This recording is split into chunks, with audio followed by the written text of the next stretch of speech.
So I'm going to tell you some real world news, a real world perspective on something that I'm seeing. This was yesterday here in New York City. Let's take a listen. Turned violent by City Hall after hundreds of Black Liberation protesters marched over the Brooklyn Bridge and were met by... So you have Black Liberation protesters, which is the first time I heard that term. It's now on the media. And they're going across the Brooklyn Bridge, and what happens? As they began making arrests, bicycles and barricades knocked around in the scuffle. Some people pushed to the ground and others dragged away by officers with zip ties. This began as a march from Brooklyn in honor of Martin Luther King Jr. Day. Coincidentally, as this was all playing out, Mayor de Blasio was being interviewed about police reform and the attorney. So whatever side you're on, I'm not going to go through the sides. What the police were doing, and why they went through the trouble of grabbing all these people and arresting them and stopping this group from crossing the bridge, is because they fear that if the last couple of times a vast group crossed the bridge, they started to loot the city as it got darker and things got out of control. So they saw that essentially Brooklyn, which is the tougher part of town, is crossing the bridge and ready to cause chaos. That's not what they're telling you. That's not how I feel or what I want to be the case, especially on MLK Day here in the United States. But and it's a vast group of people out there to begin with. But the bottom line is this: who's to blame? Who's a bad guy? Who's a good guy? Who's this? Who's that? The bottom line is this: with this virus, these shutdowns, and this extraordinary wealth inequality, the have-nots and the haves living close to together is going to turn into this. It's a perspective that I'm seeing for the future.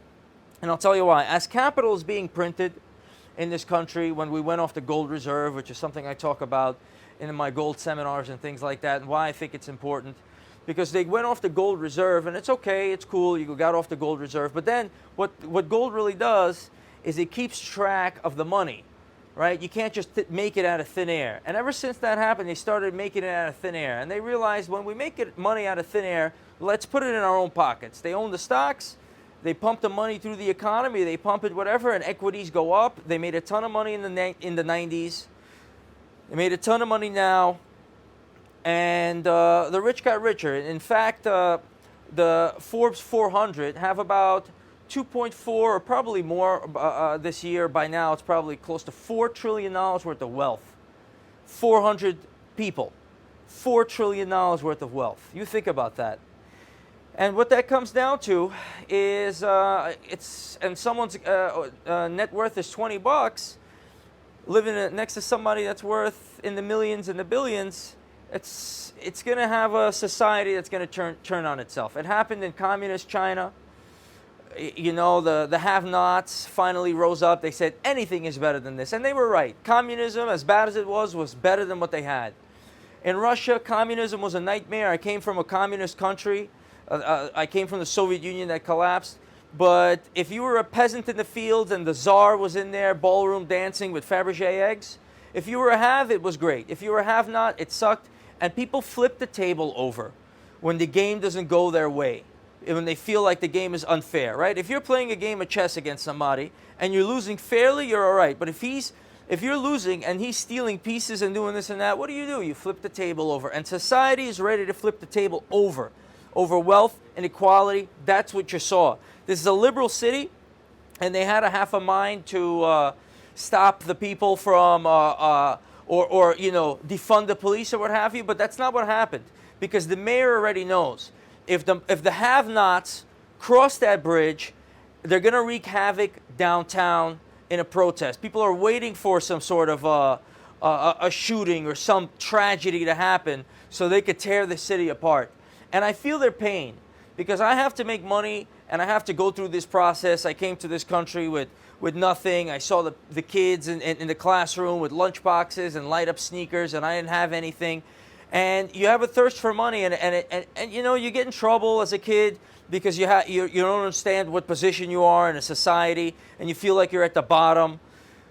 It could turn into something, so I feel their pain. I live through it myself, and I'm trying to pick myself up. Luckily for me, I have the mental tools that I could use to get myself to put my hands on more money. Let's call it what it is.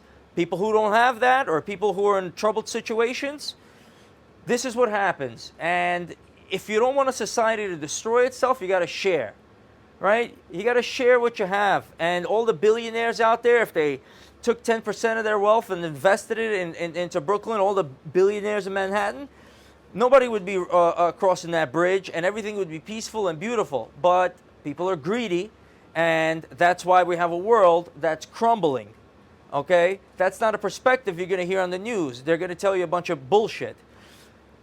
But the way I see it, this generation that's coming up is doing a horrible job of managing this nation. They took it for granted. They get their hands on money. They tell you about how Washington crossed the Delaware.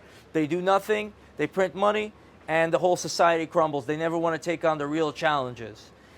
And that results into what we're seeing. If it doesn't change soon, we're going to see more and more trouble like this. People think 2020, 2021, it sucks. We're realizing that we're not going to a better time. We're going day by day to a worse time, as it seems. And our managers, in the government are getting worse at their job. From George Bush, and now you got the Trump, or you got this, or Obama, or whatever it might be. Bottom line is this: that's the trend. That's what's happening in the street, and that's what that's what I feel like explaining to you as an insight. Seb Jitsu 3.5 and his backup 3.0. That's where you see. That's where I get my underground videos. Shout out to him. Trax News. Comment what you think.